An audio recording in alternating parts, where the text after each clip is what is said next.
Assalamualaikum warahmatullahi wabarakatuh. Ya, untuk video kali ini kita akan melihat suatu komoditas ini. Komoditas yang selalu diributkan, salah satu yang selalu diributkan baik oleh pemerintah maupun oleh konsumennya, yaitu jika dia harganya naik, ya pasti akan ribut ini pemerintah oleh ini. Dia adalah bawang merah.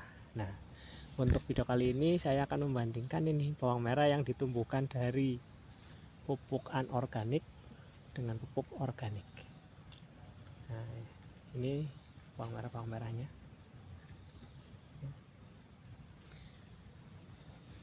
Ya.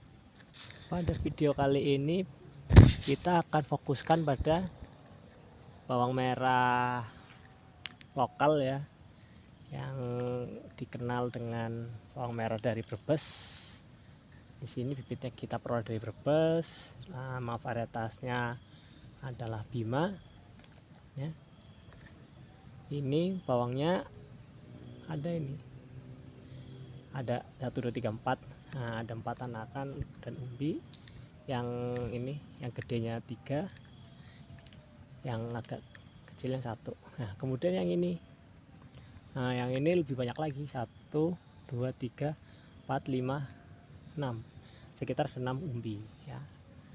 Ini dari polybag ini, 2 polybag ini diperlakukan dengan menggunakan pupuk anorganik.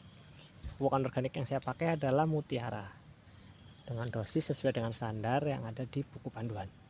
Nah, kemudian yang di sebelah sini. Nah, sebelah sini tuh perlakuannya agak berbeda. Nah, perlakuannya menggunakan POC, pupuk organik cair ya. Tapi kenapa saya berani menggunakan POC saja? Nah, itu pertanyaannya. Ini menarik ini. Karena apa? Ternyata menggunakan POC saja itu bisa umbinya gede-gede seperti ini. Tetap bisa besar seperti ini. 1 2 3 4 5. Nah, yang ini apalagi nih, umbinya banyak. Yang ini umbinya lebih banyak lagi ini. Nah, ini umbinya banyak ini. Nih, umbinya banyak banget ini ya. Lihat itu, umbinya banyak sekali. Jumlahnya ada berapa nih? Kalau dihitung kira-kira ada 1 2 3 4 5 6 7 8 9 10. Wah, kira-kira ada 10 umbi nih dari anakan yang ada nih. Tapi kelihatan umbinya tidak seragam besarnya. Ada yang kecil, yang ini sebelah bawah ini kecil, yang ini besar ya. Dan warnanya juga tidak semerah yang tadi menggunakan anorganik ya. Nah, kita tidak tahu ini sebabnya apa. Nah, hal semacam ini lazim terjadi ya jika ada perlakuan yang berbeda. Karena di sini saya hanya menggunakan POC yang kandungannya haranya tidak setinggi pada pupuk anorganik. Nah, yang ini beda lagi, konsentrasi POC-nya lebih tinggi. Namun yang muncul adalah anakan yang lebih banyak di sini. Oh, lihat jumlah anakannya lebih banyak lagi ini. Ini konsentrasi lebih tinggi, hampir 2 kali lipat yang tadi. Itu jumlah anakan 1 2 3 4 5 6 7 8 9. Nah, sekitar 10 anakannya juga mirip kayak yang tadi. Nah, tapi ini lebih kecil-kecil umbinya kelihatannya sama daripada yang tadi. Dan warnanya udah mulai merah, udah mulai tua. Nah, yang sebelah sini juga nih. Nah, di polybag yang lain juga sama tuh, anakannya banyak. Ya. Ini 1,5 kali POC-nya ya, konsentrasinya yang daripada yang sebelumnya. Nah, kemudian yang ini nih, yang terakhir itu mantap. Nah, yang terakhir itu umbinya lebih besar nih rupanya nih. Nah, ini dia. Nih, umbinya ini lebih besar daripada yang tadi. Tapi hanya ada 3 umbi yang kelihatan di sini. Sebenarnya ini 4 yang kelihatan kecil, tapi yang ini 3 umbi besar-besar ini. Yang ini juga sama, 3 umbi besar-besar. Ini besar-besar ya, cukup besar ya dibanding yang tadi kecil-kecil. Nih, dibanding yang ini kan kecil-kecil umbinya. Yang ini cukup besar-besar. Nah, ini konsentrasinya berapa kali. Nah, konsentrasinya kira-kira 2 kali yang pertama. Nah, konsentrasi yang 2 kali pertama ini menghasilkan jumlah anakan yang lebih sedikit nih, jumlah anakan lebih sedikit di setiap rumputnya, sehingga bisa memproduksi umbi yang lebih besar. Karena apa?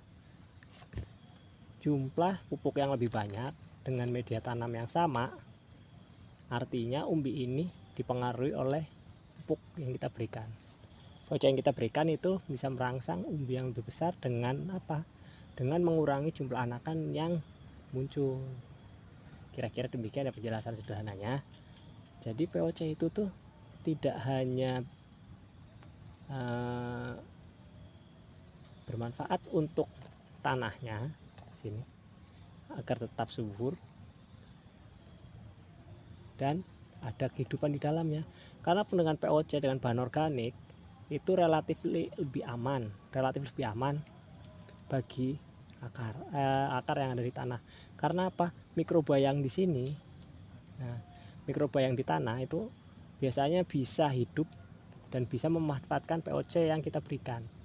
Karena pupuk organik itu biasanya terdiri dari molekul-molekul yang lebih besar daripada pupuk anorganik. Karena pupuk anorganik langsung cepat tersedia bagi tanaman karena dia adalah dalam bentuk langsung larut dan kemudian bisa membentuk langsung ion.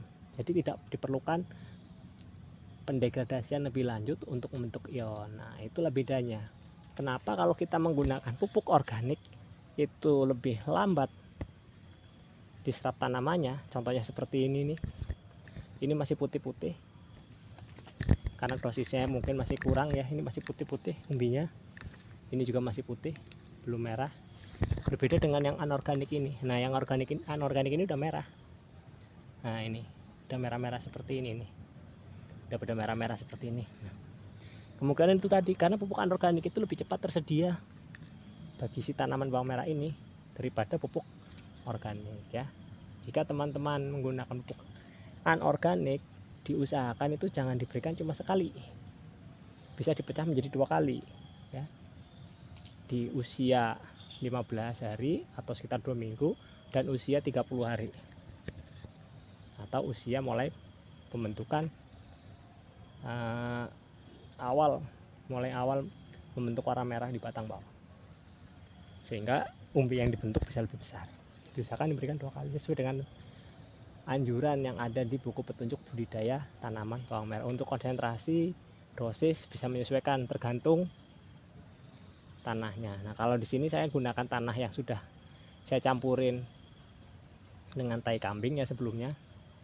Tapi tai kambingnya tidak terlalu banyak ya, tidak 1:1, tapi di sini tanahnya 2, tai kambingnya kurang dari mungkin sekitar 41 kali. Tanahnya 4, tai kambingnya tanahnya 3, tai kambingnya 1. Jadi perbandingan 3:1 betul. Kira-kira seperti itu. Sekitar itu. Jadi tai kambingnya tidak begitu banyak. Tai kambing di sini juga bukan tai kambing murni yang bulat-bulat seperti ini semua yang saya campurkan, tapi sudah campur dengan biasa. Kalau kita beli kompos dari kandang ya campuran dengan berbagai macam rumput yang ada di dalamnya. Oke teman-teman, jika teman-teman tertarik untuk berbudidaya bawang merah, bisa mencoba menggunakan pupuk organik. Tapi konsekuensinya pemberiannya mungkin setiap minggu sekali pada interval sampai dengan umur 1,5 bulan ya. Dari umur berapa? Dari umur sekitar 2 minggu baru diberikan ya. Sama pembelian pertama pupuk anorganik itu sekitar 2 minggu, yang pupuk organiknya juga sama, diberikan sekitar umur 2 minggu untuk pertama. Nah, kenapa organik diberikan lebih banyak intervalnya sampai 4-5 kali? Alasannya simpel, karena dalam pupuk organik dosis yang kita berikan itu, dosis haranya, misalkan NPK-nya tidak setinggi pada anorganik. Kalau anorganik 5 gram ya semuanya memang itu ion, atau dalam artian semuanya itu adalah bahan-bahan yang bakal diserap tanaman. Sedangkan kalau organik, nah, walaupun kita memberikannya mungkin sampai 50 gram, tapi di sana itu banyak zat-zat lain seperti karbon misalnya. Nah ini seperti kotoran ini nih, nah ini nih kotoran seperti ini nih, itu tidak semuanya bisa diserap oleh tanaman karena di sini ada karbon, ada unsur-unsur lain yang tidak bisa diserap oleh tanaman. Tapi fungsi unsur itu ada di tanah sebagai sumber karbon bagi bakteri-bakteri lain yang ada di dalam tanah, sehingga kesuburan tanah ini bisa terjaga karena bakteri-bakteri yang di sini relatif ada bahan-bahan yang bisa didegradasi untuk sumber energinya. Beda dengan yang di sini yang anorganik. Kalau di anorganik itu sumber energi hanya berasal dari pupuk yang kita berikan, sedangkan bahan organik yang awal diberikan kemungkinan dia sudah terdegradasi hampir semuanya ya, jadi sudah berkurang kandungan energinya bagi bakteri, sehingga keragaman bakteri yang ada di sini relatif lebih rendah daripada yang di sini. Itu mengapa kalau menggunakan pupuk organik tanahnya bisa menjadi lebih subur dibanding menggunakan pupuk anorganik. Apalagi kalau seperti ini nih diterapkan dalam jangka panjang, untuk 1-2 tahun pertama mungkin tidak akan terlihat bedanya, tapi jika diterapkan terus-menerus selama puluhan tahun, itu baru disadari atau baru terasa di tanah pertanian kita. Tanahnya menjadi lebih keras, lebih pejal, berwarna agak kemerahan atau cenderung coklat, tidak hitam dan lain sebagainya, karena hal itu terjadi akibat berkurangnya bahan-bahan organik yang ada di dalam tanah kita, dan juga berkurangnya bakteri atau mikroba atau hewan apapun yang ada di dalam tanah kita. Oke, baik hewan yang sifatnya besar seperti cacing atau sifatnya kecil-kecil seperti mikroba ataupun jamur dan lain sebagainya. Ya mungkin untuk video ulasan tentang budidaya organik dan anorganik cukup sampai sini dulu ya. Jika teman-teman tertarik silahkan bisa diterapkan. Jika ada pertanyaan silahkan tulis di kolom. Mari kita berdiskusi bersama. Wassalamualaikum warahmatullahi wabarakatuh. Semoga bermanfaat.